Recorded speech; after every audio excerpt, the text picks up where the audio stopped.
informasi ataupun kabar terbaru bagi rekan-rekan yang dinyatakan lolos passing grade namun tidak memiliki informasi.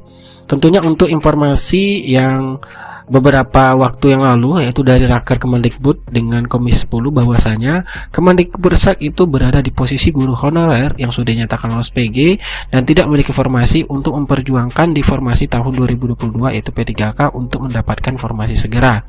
Namun menjelang untuk P3K 2022 di sini ada berita yang kami kutip dari gpnn.com. Yang pertama kami ambil berita yang berjudul "Dukung Guru Honorer, Komisi 10 DPR keluarkan 3 pernyataan sikap ini menyodok Mas Nadiem."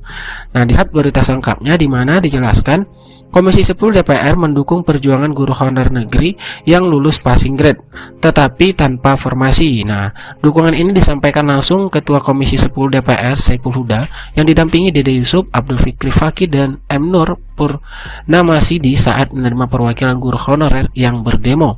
Sejatinya seleksi 1 juta guru P3K ini untuk mengakomodasi guru honorer negeri, namun kemudian merembet di luar sekolah negeri, kata Saiful kepada gpnn.com Kamis 27 Januari 2022.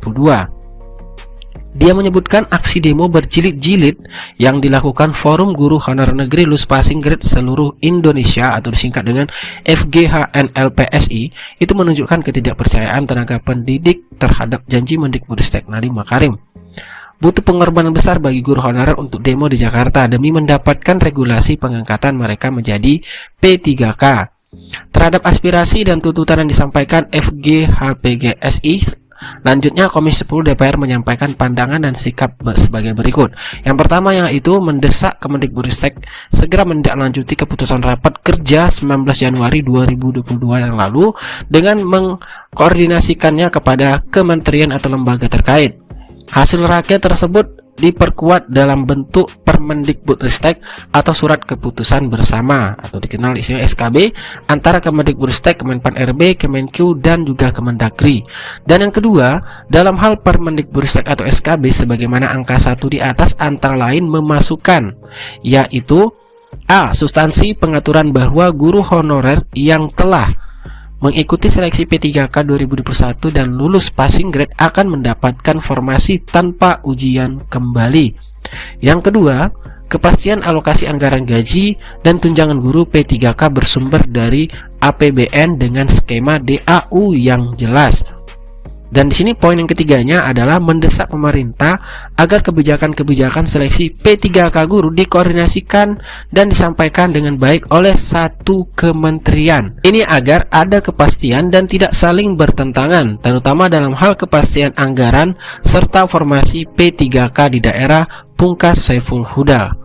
Kemudian di berita yang lain sama masih di media gpn.com yaitu DPR desak Nadiem Makarim terbitkan regulasi pengangkatan guru honorer jadi P3K tanpa tes. Mana berita ini diposting yaitu Jumat 28 Januari 2022.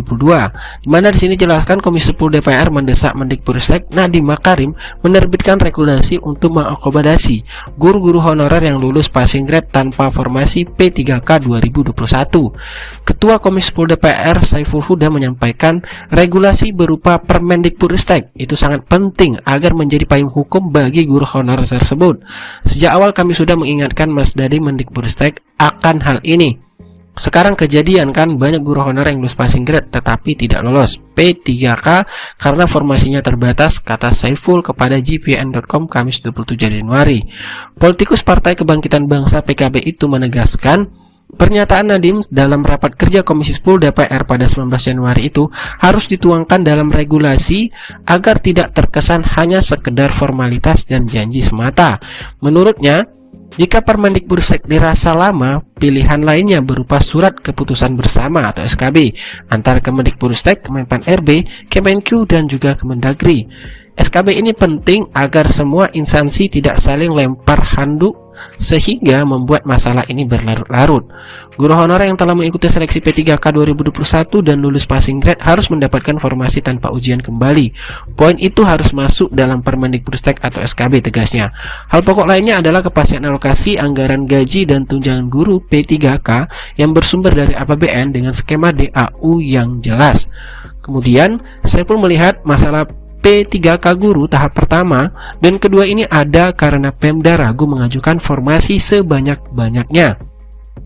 Pemda takut tidak mampu membayar gaji P3K karena diikat aturan bahwa nominal setara PNS. Atas nama Komisi 10 DPR, Saiful mendesak pemerintah agar kebijakan-kebijakan seleksi P3K guru dikoordinasikan dan disampaikan dengan baik oleh satu kementerian. Ini agar ada kepastian dan tidak saling bertentangan, terutama dalam hal kepastian anggaran serta formasi P3K di daerah, pungkas Saiful Huda. Oke teman-teman, itulah informasi terbaru terkait dengan perjuangan dari rekan-rekan ataupun dari Komisi 10 DPR RI perihal bagi rekan-rekan yang sudah lulus PG di tahap 1 dan 2 dan tidak mendapatkan formasi. Oke, itulah informasi.